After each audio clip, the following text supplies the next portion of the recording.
Creative Babble. This episode is brought to you by Shopify.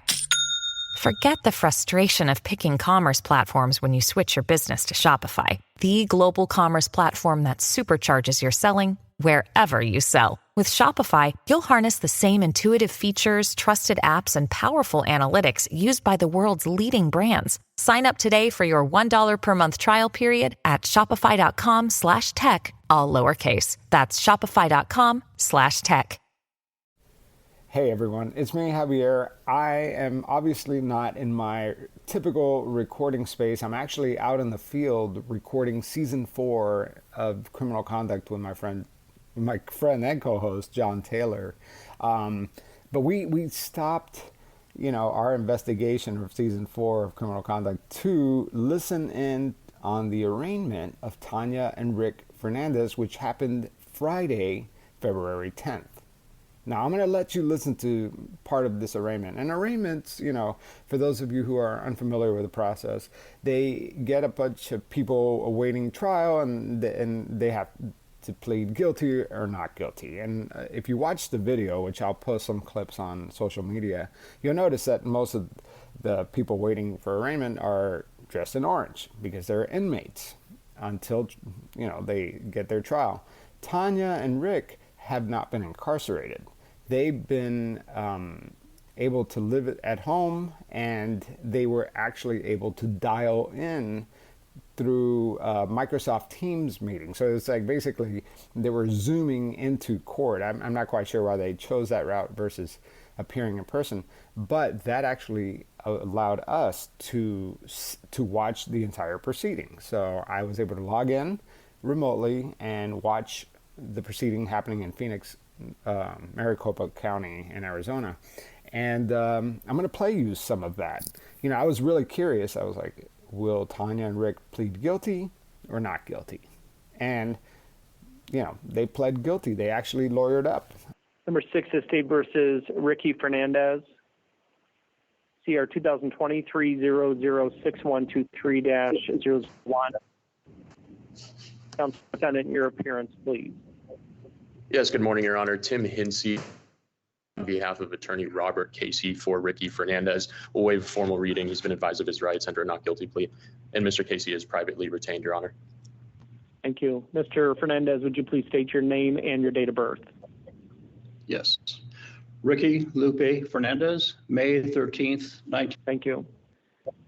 Court has reviewed the indictment and the nature of the charges. The court has considered the fact the defendant has retained counsel.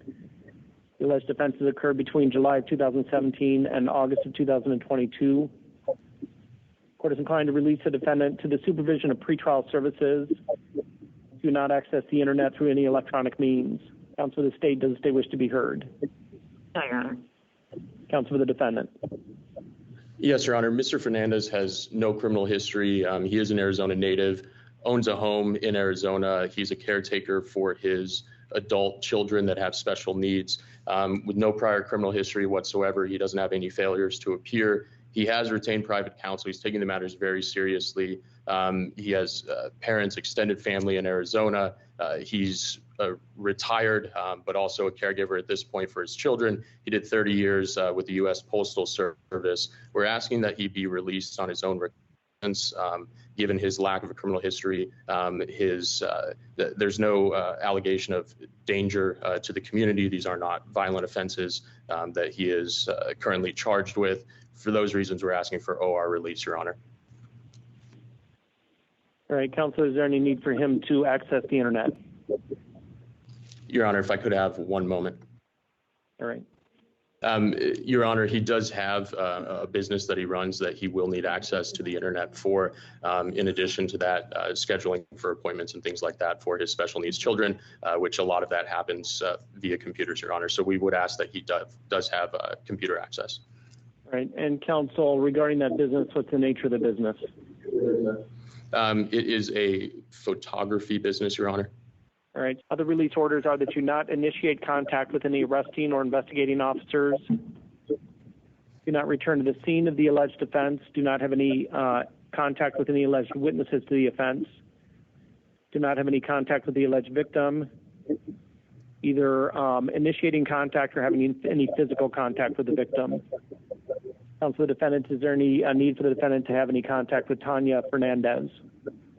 Yes, Your Honor, that is his wife. They do live together. I would also ask, I'm not sure if, as far as the scene of the alleged offense, I know that they do live in a home together, and so I would ask that they be allowed to return to their home, obviously. But yes, he will need contact with his wife. They both are caregivers for their children. All right. I've removed the restriction on returning to the scene of the offense.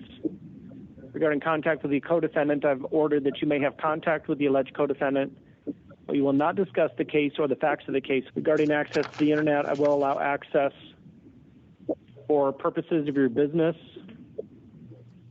for any financial needs or appointments, and to contact counsel and the court. Do you have any questions regarding those restrictions? No. Anything in addition this morning? No, Your Honor, thank you. All right, thank you, sir. For 7, State versus Tanya Fernandez, CR 2023-00-6123-002. Counsel, the defendant, your appearance, please. Good morning, Your Honor. On behalf of Tanya Marie Fernandez, who is appearing with me via Teams, we waive a formal reading, Your Honor. We ask the court to enter not guilty pleas to all the charges, and I am privately retained. Thank you. Ms. Fernandez, would you please state your name and your date of birth? Yes, it's Tanya Marie Fernandez, August 3rd, 1960. Thank you. The defendant was issued a summons in this case, and it was served on the defendant on January 19th. The court finds that service is complete. The defendant has retained counsel. For the same reasons outlined by Mr. Hinsey, we're asking the court for OR release, and that Ms. Fernandez be allowed to access the internet for purposes of her caregiving duties and managing her finances. All right. Counsel for the state, any objection to that request? Objection, Your Honors. In reviewing the case, so I would ask that she not access social media. All right. Counsel, is there any need for the defendant to have access to social media accounts? No, Your Honor. All right. And the court will enter the following orders. The court does find that you are bailable as a matter of right. You will be released on your own recognizance, which is on your promise to appear for future hearings. Remember, if you fail to appear for any future hearings without a good reason, the court could issue a warrant for your arrest, and a bond will be set at that point. Other orders are that you not initiate contact with any arresting or investigating officers, do not initiate contact with any alleged witnesses to the offense. Court order that you may have contact with the alleged co-defendant, but you will not discuss the case or the facts of the case with the co-defendant. Are prohibited from accessing the internet except for any caregiving needs, any financial needs or appointments or contact with counsel and the court. And we'll order that you have no access to social media. Anything in addition today? No, Your Honor. Thank you. All right. Thank you, Ms. Fernandez, for calling in today. The big takeaway here is that the judge said that Tanya is not allowed to be on social media. The state wanted her not to be able to use a computer, but the judge allowed her to use a computer so that she can conduct, family care, doctor's appointments, pay the bills, important stuff.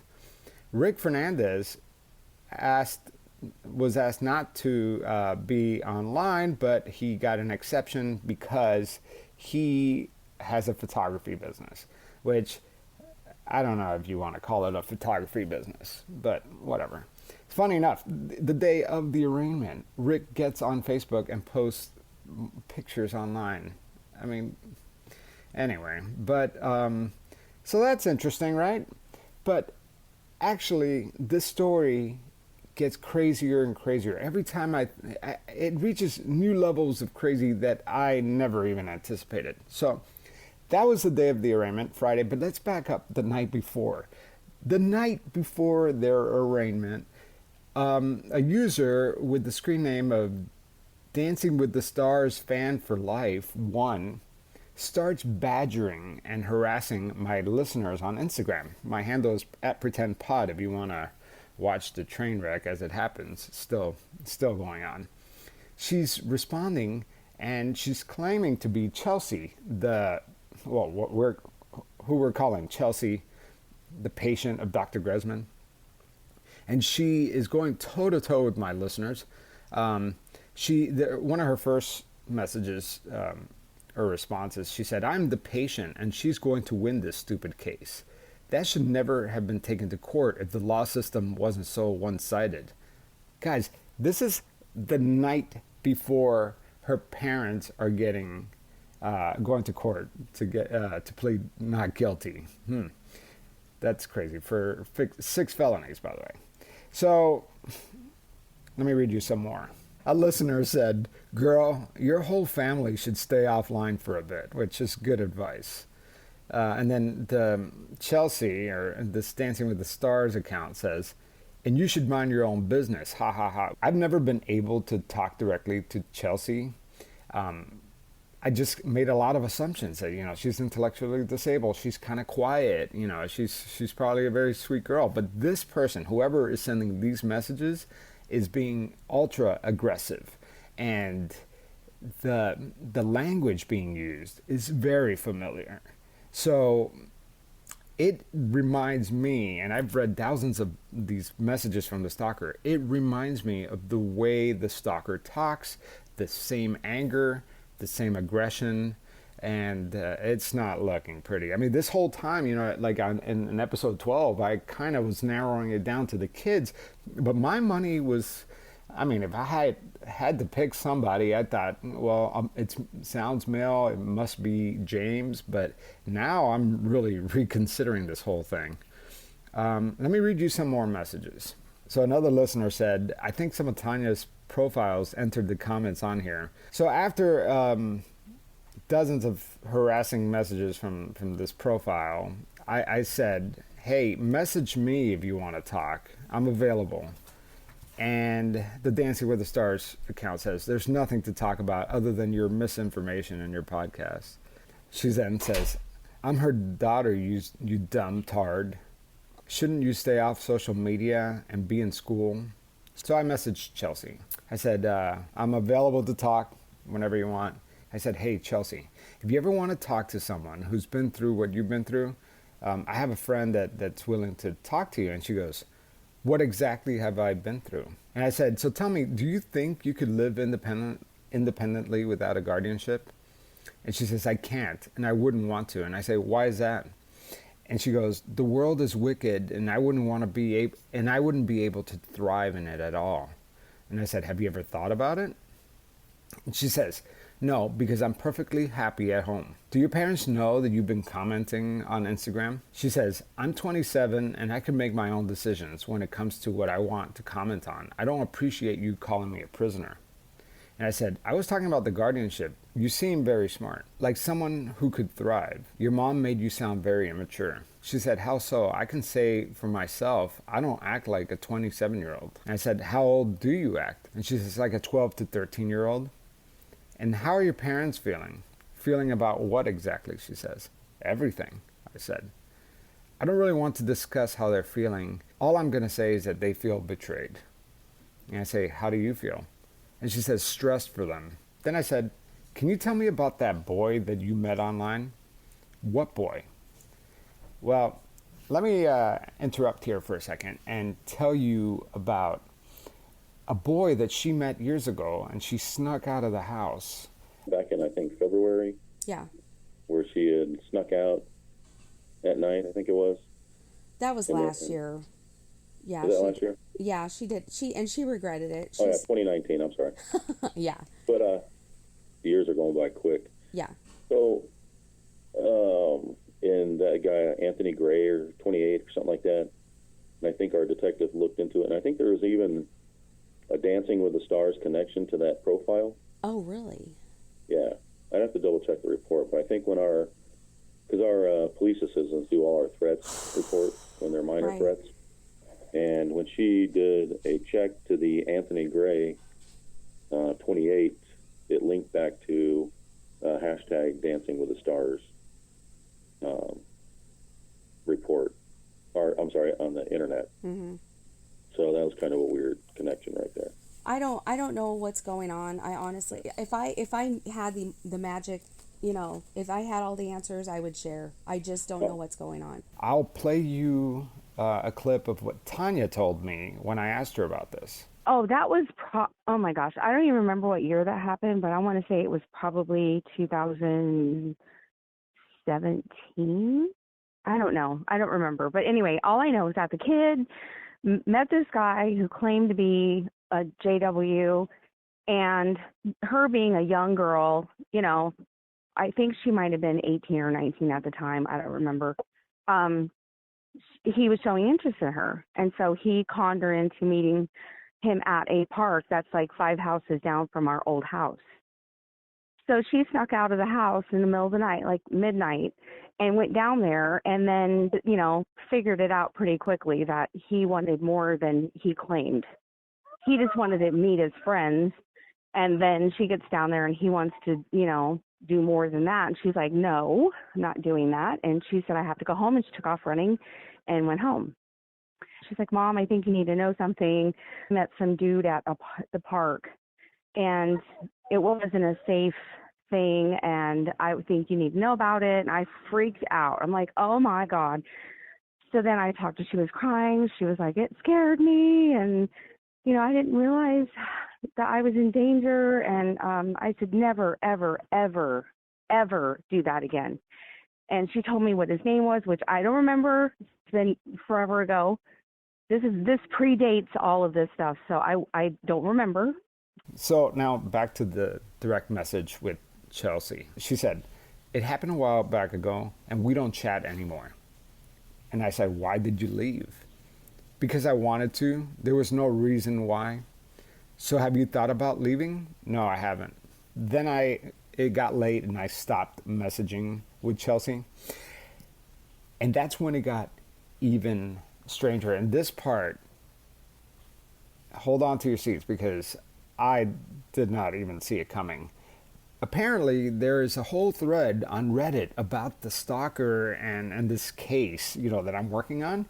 And people are trying to figure things out. And once I publicly released the names of Tanya and Rick Fernandez, the internet sleuths went to work, okay? And they found every single person in that family. They found Tanya's Facebook page. And all at once, I got messages from these people on Reddit saying that Tanya had posted something on Facebook. And so I went on Facebook and I checked to confirm. And this blew my mind. Tanya says, surprise, our newest addition. But it is a newborn baby. She's holding, or at least we think it's her, she's holding a brand new baby. And she ends the post by saying, call us crazy. Eesh. And when you read the comments of her followers, which I'm assuming are her friends, her families, the people from her Jehovah's Witness Kingdom Hall, they're all surprised and confused. This baby came out of nowhere, okay? So Tanya's in her mid-50s. I doubt that she was pregnant this whole time and just happened to have a baby the night before her court appearance. So whose baby is this? If it were an adoption, well, the adoption process lasts a long time. And I've been talking to Tanya for years on a friendly level, and so has Heather. And neither one of us had any clue that she was undergoing the adoption process. Okay? So who is this baby that she announces to the world on social media the night before her arraignment? What's interesting about this is that I feel like it's a trap, because Tanya had like dozens and dozens of public posts, and then all of a sudden on Friday night, the night before the arraignment, she takes down all her public posts and only leaves up this post about the newborn baby. It's like she wanted us to see it. Now I have some theories. What if this newborn baby is her oldest daughter's? Maybe she was pregnant this whole time and she just happened to give birth, and the timing of this is just weird. I don't honestly know where this new baby came from. but it took this story to a whole new level of crazy. And I don't know if I've mentioned this before on the podcast, but I think it's worth repeating that one of the listeners pointed out and asked me, "Hey, Javier, how was the Fernandez family able to adopt their 9-year-old son with a sex offender living in the house?" That's a very good question. So I went back to my timeline and I was able to figure out that their son Will was convicted of being a sex offender and a level 2 sex offender, which is a pretty serious offense. And then a year later, that's when they adopted their youngest son. That is a very good question. How were they able to adopt a kid? How were they able to live across the street from a school? I don't know the answers to these questions, but how are they able to adopt a brand new baby this week with everything that's going on? Very bizarre. Anyway, I think I'll end it here because it's been a wild, wild weekend. The story keeps getting stranger and stranger, and I keep trying to wrap it up, but I don't think it's going to happen. So stay tuned here on Patreon and Apple Podcasts, where I definitely give the latest and greatest information first. And follow me on social media, definitely on Instagram if you want to watch the fireworks. My handle is @PretendPod. All right, take care. Creative Babble.